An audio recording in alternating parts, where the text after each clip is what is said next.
What up, everybody? Welcome to another episode of Ask Paul, where you can get your National Electrical Code questions answered. Straightforward, straight to the point is best that I can do.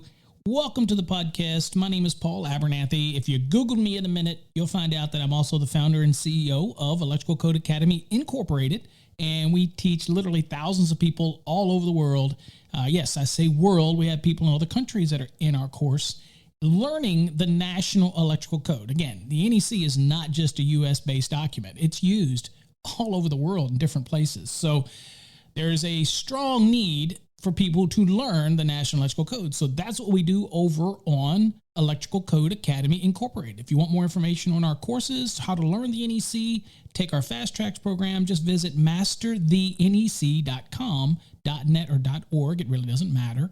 Or you can go to electricalcodeacademy.com.net or .org. However your flavor, you can find out more about our courses, residential, commercial, grounding and bonding, and whatever you need.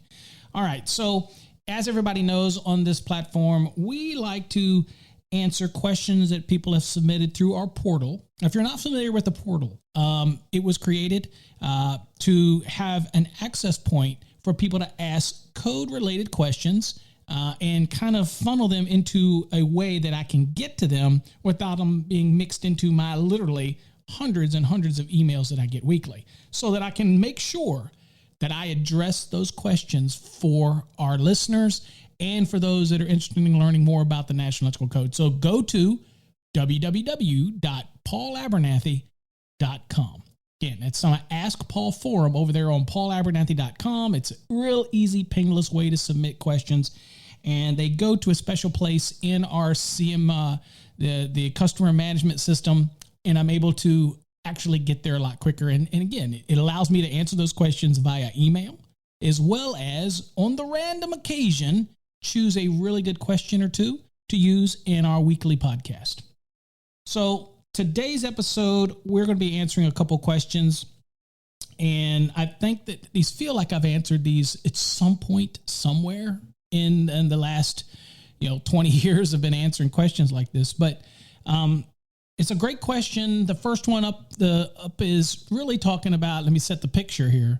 We're talking about a detached structure, and it's being supplied by a single branch circuit, in this case, a 20 amp circuit, and the individual has a question. So we want to make sure we answer that question for them. So I'm going to give them all the pertinent details to help answer that question. So here's what the submitter submitted to me. And as always, we don't give the names of the submitters. We just read their content verbatim, and we try to answer the question for them. So here's what the question was. It says, I was wondering if you are required to have a disconnecting means at the garage on a single 20 amp circuit to a detached garage, or if I could go into a lighting switch for the light, not the means of disconnect, and back out to my GFCI. I can't find in the code where it says I'm required to have a disconnecting means first. If so, could you please send me the code reference as well? Okay, so we have already responded via email, which is the nature of what we'll do. But again, it was selected to be a topic on today's Ask Paul, because again, there's a lot of people out there that are running circuits out to detached structures, and they want to know. And there's a lot of other rules that's required when it comes to that. But we're just going to today stick with this question, and hopefully some of you out there can relate to this type of question. So first thing he states is it required to have a disconnecting means? And the answer to that is absolutely 100% unequivocally yes. And a couple of the code things that he's going to have to deal with, this individual is going to have to deal with as he's running power to this detached structure. He's now bringing power to it, so he's going to be required to have the receptacle there. He's going to have lighting at the entry. He's got rules that he's got to follow in 210, so I'm assuming he's she is fully aware of that. But he has to have the disconnecting means as the power comes to that building. Now, granted, this being a branch circuit, you're going to have a disconnecting means at the source, which is coming from, let's say, the dwelling. And of course, but when it comes to the building, you're required to have a disconnecting means at the building, at the point that it enters the building, or it could be just on the inside nearest the point of entry. We'll cover all that, but these are the things that they need to think about. So what it sounds like to me is they're coming in, hitting a switch. The switch will do lighting, and then he wants to come out of the load side of that switch, and he's going to be not only hitting the lighting, but then going off of that and hitting some type of, let's say the receptacle loads. Okay, so first things first, that switch, it sounds to me like he wants to use a toggle switch. So we're going to kind of follow those rules, but let's kind of nail it down up front, the disconnecting mean requirement.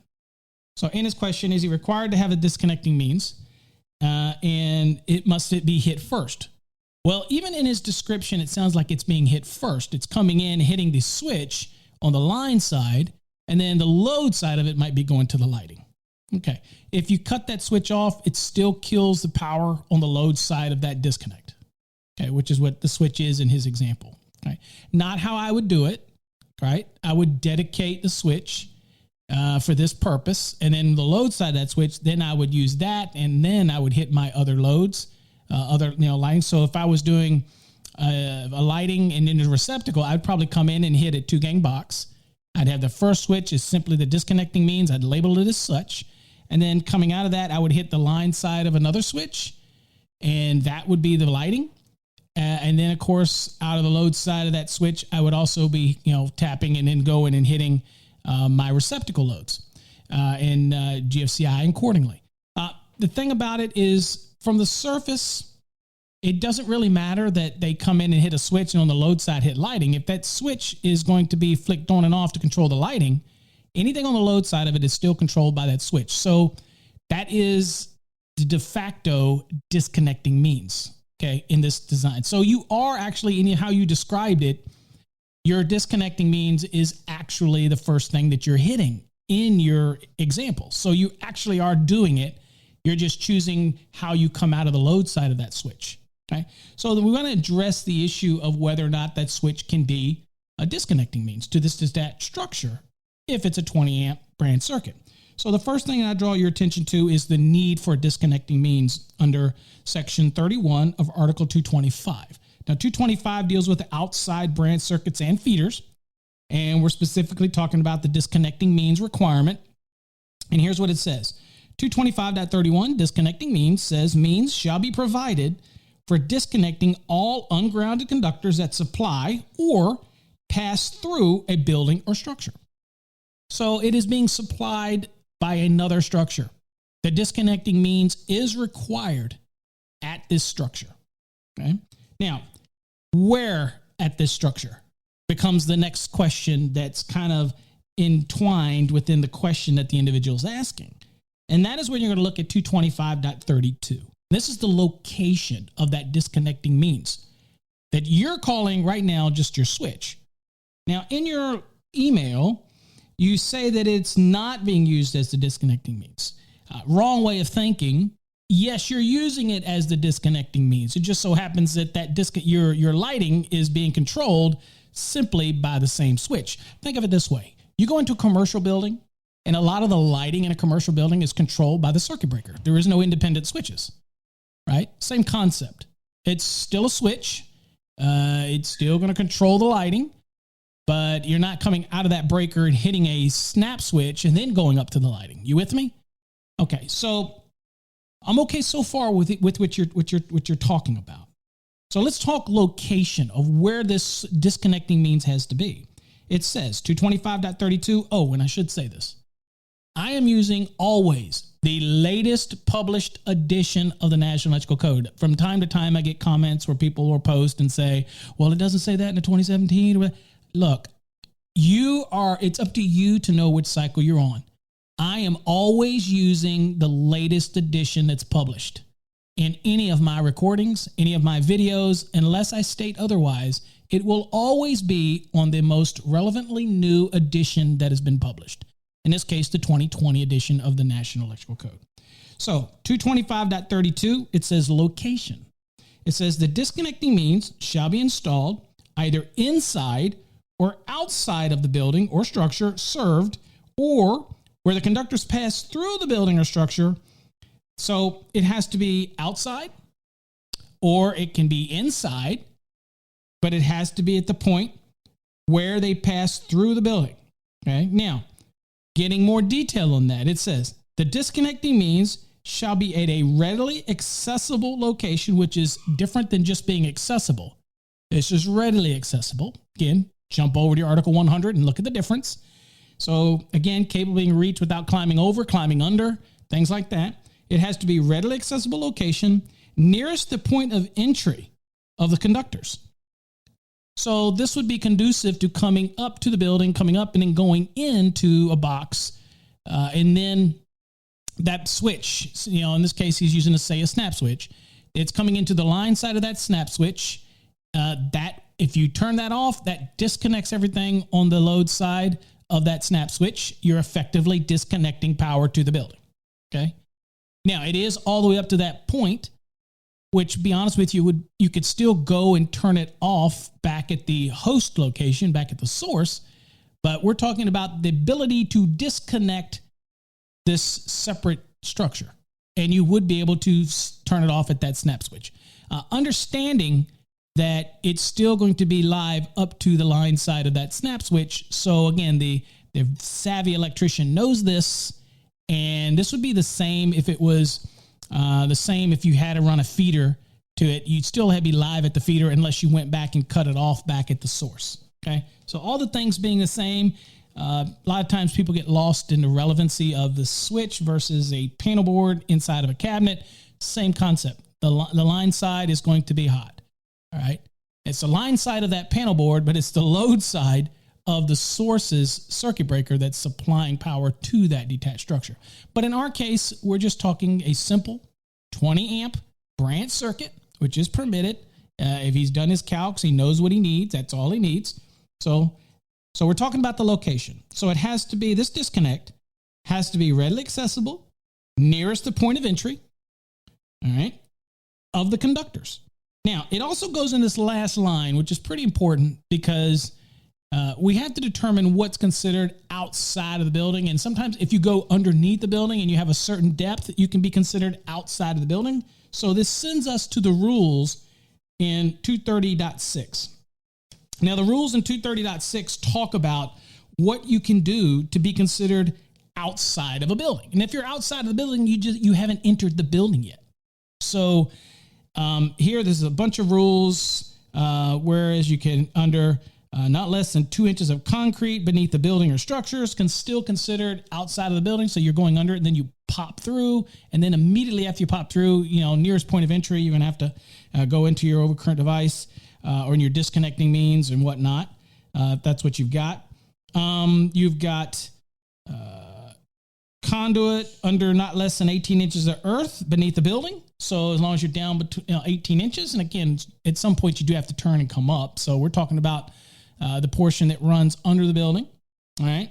So there's rules that you can follow in 230.6 to be considered outside of the building. So that's kind of what it's reminding you of.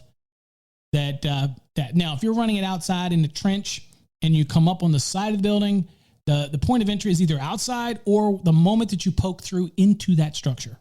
Okay? You want to poke through and you want to terminate it into a junction box, into a switch box, if that's what you're doing. But that's kind of the nature of what it's talking about, the location. They don't want you to run them into the building, run it for long distances in the building, and then terminate it. Okay. Outside or nearest point of entry is very similar to what y'all are familiar with when it comes to services. The key difference here is that these are feeders or branch circuits. They do have protection upstream. They do have a way to turn this circuit off upstream. Okay. So anyway, that's your location rules for the emailer. That kind of covers that. The next thing is talk about the number of disconnects. You really have no issue here because you only have one. And so it sounds to me like you're installing a one circuit installation. So we have other rules that we got to make sure we follow, but I believe you're okay. But the next thing that people ask is, can I use a general use switch or snap switch as a disconnecting means? So we've got the requirements that are set forth in 225.31 as we just discussed, because 225.31 is going to tell us that you got to have this disconnecting means. But what type of disconnecting means? And so you hear me talking about snap switches, you hear me talking about that, and you're like, okay, well, what tells me that I can use a snap switch in this scenario? Now, remember that under 404, you have snap switches, and it'll talk about AC snap switches, AC DC snap switches, all those type of things. Okay, so be very aware of selecting the right snap switch. Again, we're going to talk about probably a general use AC snap switch. That's the type of installation he's dealing with. I'm not going to overcomplicate it, but if you have questions, you know where to go, right? You go to paulabernathy.com and post your question. More than happy to get into the weeds if you'd like to get into the different types of switches or whatnot. But anyway, so we're now going to be looking at 225.36. And this is the type of disconnecting means. Now, what we're doing here is hoping that it says something about snap switches being okay or general use switch being okay. So let's look at it. So here's what it says for the types of disconnecting means. It says, the disconnecting means specified in 225.31, and again, I'm at 225.36 if you're following along. It says, shall be comprised of a circuit breaker, molded case switch, which again, molded case switch is like a circuit breaker without the overcurrent protection in it. It's just a switch. General use switch, snap switch, or other approved means. Now, that's a powerful last statement because approved means whatever's okay with the AHJ. And I think that the AHJ is going to probably not want to, stick their toe into this. They're probably going to say, look, I'm okay with what's listed here. Those are what's going to be approved. So snap switch, perfectly fine. Snap switch, toggle switch, same thing when it comes to what we're talking about. All right. So it says right there that those are permitted to be used.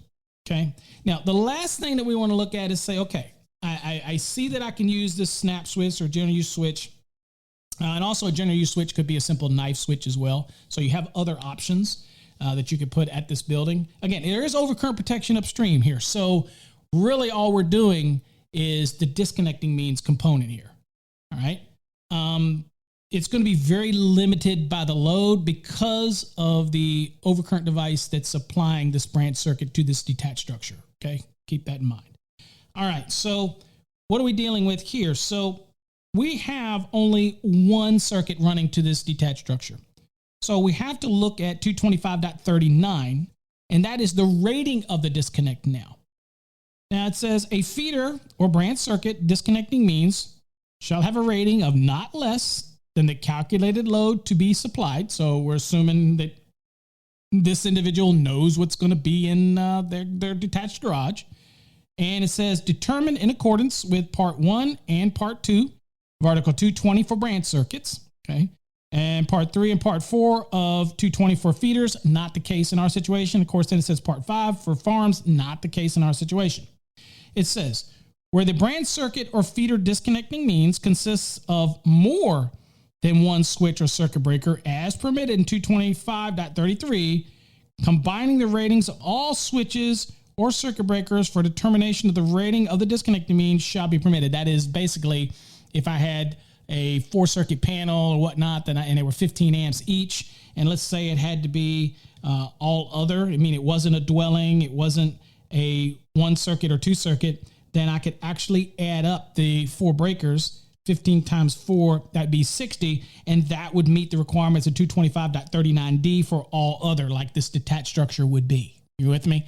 So that's what that means. Really doesn't come into play with what we're doing because we only have one, and that would put us under 225.39A. And there it says 1-circuit installation. It says for installations to supply only limited loads. Of course, it's very limited because it's a 20 amp circuit, so it's limited to 20 amps. Of a single branch circuit, the branch circuit disconnecting means shall have a rating of not less than 15 amperes. So as long as this case, it's a 20 amp circuit, it's a 20 amp rated device upstream that defines the fact that it's a 20 amp circuit, and the disconnecting means in this case, if he wants to use a snap switch, as long as that snap switch is rated for 20 amperes, then he's good to go when it comes to that application. So the sheer fact that he wants to know what requires you to have the disconnect first, in his own explanation, he can theoretically have the disconnect first. It just means that on the load side, it's also controlling the lighting. But he also could come out of that and control the receptacles on that load side as well. That's all perfectly okay for him to do that. All right. Now, again, probably not how I would do it. I would probably come in and hit that single snap switch, and that would be my disconnecting means. In fact, I probably would put that on the outside in a weatherproof cover with a weatherproof cover over the switch, and that would be my disconnecting means, and then enter into the switch box on the opposite side of it. So that would be outside. Some people say, no, I want to come up and then turn and go into the switch box and do it that way and let the switch disconnect be inside the nearest point of entry. Perfectly fine. Okay. But to answer the question, that is requiring it to be first because it literally has to disconnect all power to the building in accordance with the rules in 225.31. Okay. So, and of course, 225.32 tells you the location of where this has to take place. Okay. So that was a little more detailed than I probably wanted to get in the first question today. But that explains that rule. And for his question or her question, hopefully that answers it. Okay. All right. So let's see. The next question we have today on this episode comes from a gentleman who's obviously trying to learn pull box calculations. So it says, I need a pull box. So this is the question. It says, I need a pull box to accommodate two 3-inch conduits or trade size 3 conduits and one 1-inch or one trade size conduit entering the bottom and the same conduits exiting the rear wall opposite the removable cover.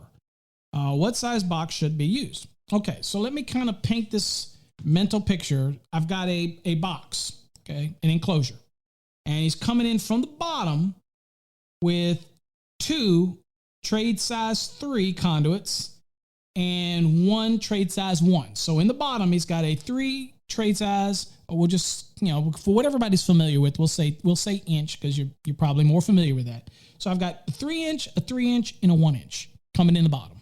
Okay. And then it goes up into the box, and then out the back of the box, opposite the removal cover in the front, they're coming up and then turning and going straight out the back. Okay. So he's wanting to know, what are the dimensions that I need for this pull box? All right. So first thing we all have to do when we're looking for pull boxes, in this case, he didn't really give conductor sizes. So we're going to go with the fact that it is going to be a situation where all of his conductors that we're dealing with are insulated, 4-gauge, AWG, and larger, because he really didn't give any sizes of conductors.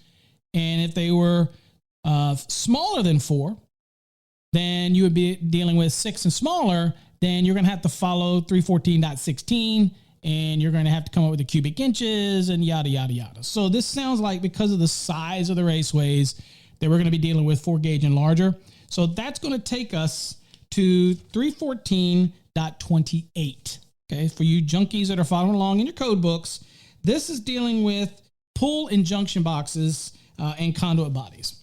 Now, a couple misconceptions that people have is because these conductors are 4 and larger, and we're assuming that it's not really given in the question, but because of the size of the raceways, we'll go with that. People think that is just a pull box, but you know what? The rules, even if you make splices in there, still apply. So if it's being used as a junction box, not just a pull box, you still have rules that you have to follow in 314.28. So don't lose sight of that. It's still very relevant. Just remember, when the conductors are 6 and smaller, then you're going to be using 314.16, and you're going to be doing cubic inch calculations. Here, we're doing a little different because we're assuming now that these conductors are 4-gauge and larger and insulated. Okay. All right. So let's kind of get into it. So if we look at the question, we have a couple things here. It's only coming in from the bottom, right? Only from the bottom. There's nothing on the left. There's nothing on the right. There's nothing on the top. and it's coming in from the bottom, and then it's immediately going out the back side of this box. So it's got a removable cover on the front, okay? So the first thing we want to remember always when we're doing the box calculations is that we do each side. Now, we have nothing on the left side, we have nothing on the right side, so there's no pull through left to right. There's nothing on the top, but there is on the bottom, okay? So what we do know here is there is no straight pulls involved. There's nothing that's going from the bottom straight through to the top. Okay, so the straight pulls out of there. We can immediately jump to the requirements of 314.28 and we can go to A2 because we're dealing with an angle pull here. So we've got angle or U-pulls or splices. Okay, so let's kind of jump straight to there, and that's what we're going to do. So when we look at this, and we might jump back and look at the general rules of A, just so we can have some context to all the information I'm going to be giving you. So first thing we're looking at is angle or U-pulls or splice. It says, where splices or where angle or U-pulls are made, the distance between each raceway entry inside the box or conduit body and the opposite wall of the box or conduit body shall not be less than 6 times the metric designator of the largest raceway in a row. This distance shall be increased for additional entries by the amount of the sum of the diameters of all other raceway entries in the same row on the same wall of the box. Okay, now, in our case here, it's always better to visually draw something out, in your mind. Just kind of think about it. Okay, I've got 3 raceways coming in from the bottom and 3 going out the back. Okay, now, in this scenario, I've got a 3, and a 1. The largest raceway coming in the bottom is obviously a trade size 3. So it doesn't matter which one you choose, you just pick one of them, trade size 3. But since they're in the same row on the bottom on the same side, and what we're doing is trying to get a measurement to the opposite wall so we can get that dimension, which is generally the Y dimension, straight up and down dimension. We have no X dimension left to right. So we're trying to get that dimension here. So you're going to go 3 times 6. Remember what it said? 6 times the largest raceway. So 6 times 3. 6 times 3 is 18. Plus the sum of the others that are in the same row on the same side. So in this case, it would be 18 plus 3 plus 1. So it's 22 inches. Okay. So right now, from the 3 raceways that enter on the bottom to the opposite wall, that'd be the top in this case, that would be at least 22 inches at this point. Okay. All right. So that's the top to bottom. We haven't talked left to right yet. Top to bottom. All right. So now let's address the left to the right. Okay. So there is nothing in here that's a pull from left to right. So everybody says, well, how do you get the X dimension? Well, I can tell you right now, it has to be at least the width of the 3 raceways in question and has to accommodate their lock nuts and what have you. So in this case, we'll just use the minimum size that we would need from left to right of this box. So we know what it is from top to bottom. Right now, it's 22 inches. But from left to right, we know that it's got to be at least 3 plus 3 plus 1. So it'd be 3, 6, 7 inches. So it has to be at least 7 inches wide. Okay? At least 7 inches wide in order to be able to accommodate these 3 raceways. Okay? So this could be a box that is very slender, but very tall. Okay? But so far it looks like it's 7 by 22. Okay? Just work with me now. So the next one that we look at and say, okay, I've got a basis here. What's the depth have to be? Okay? So we have to read on a little bit, and it says, exception, where a raceway or cable entry is in the wall of the box or conduit body opposite a removable cover, the distance from that wall to the cover shall be permitted to comply with the distance requirements for 1 wire per terminal in table 312.6a. Okay. So we know we've got our rough dimensions of this box, but now we're looking at the depth to the removable cover. All right. So the next thing we want to do, obviously, is go look at 312.6a. All right. So I'm going to go to 312.6a. And again, I'm trying to answer this question based on the submitter and what they've given me. Now, when you come and look at this minimum wire bending, you look at table 312.6a, you'll notice that it's all based on conductor sizes. Well, this individual did not give me any conductor sizes. So, hello, that's the first problem that I usually have with students or with people in the field is they do not give you all the information to answer their question. So it's a very open-ended question, and I hate open-ended questions. So for craps and giggles, we're going to assume that the largest conductor in a raceway would be a 500 kc mill. Okay, so we're going to go down here and we're going to look at the minimum wire bending space.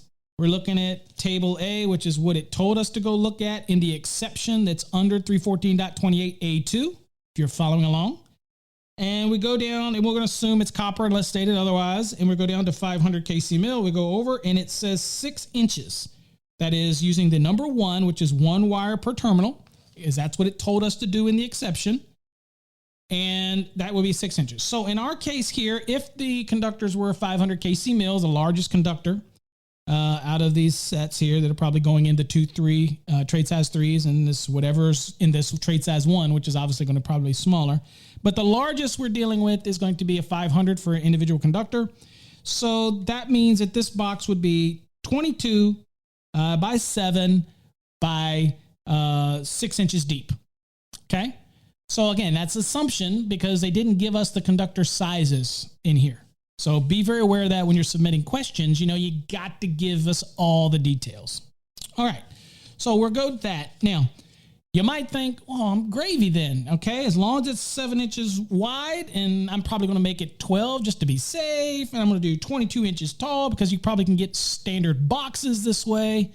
And then you're thinking to yourself, well, this is easy peasy. The box only has to be 6 inches deep. Perfect. Where do I put those knockouts? Well, that's when you got to come to the next part of this.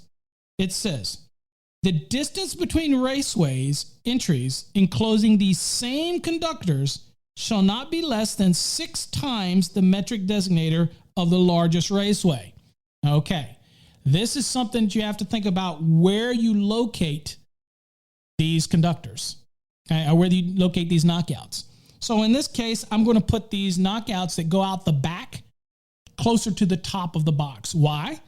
Because the distance, but if the raceway that's going out the back, one of the trade size 3, is enclosing the same conductor that comes and goes out the raceway in the bottom, which obviously it will, then I have to make sure that there's a separation between these raceways, a measurement between raceway to raceway.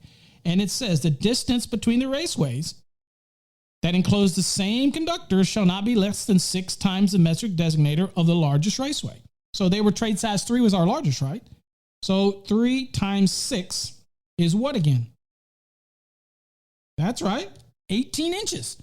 So I have to locate that raceway so that they are at least 18 inches measured from the entry, from the bottom to the actual raceway that's going out the back, to make sure that they're at least 18 inches separation.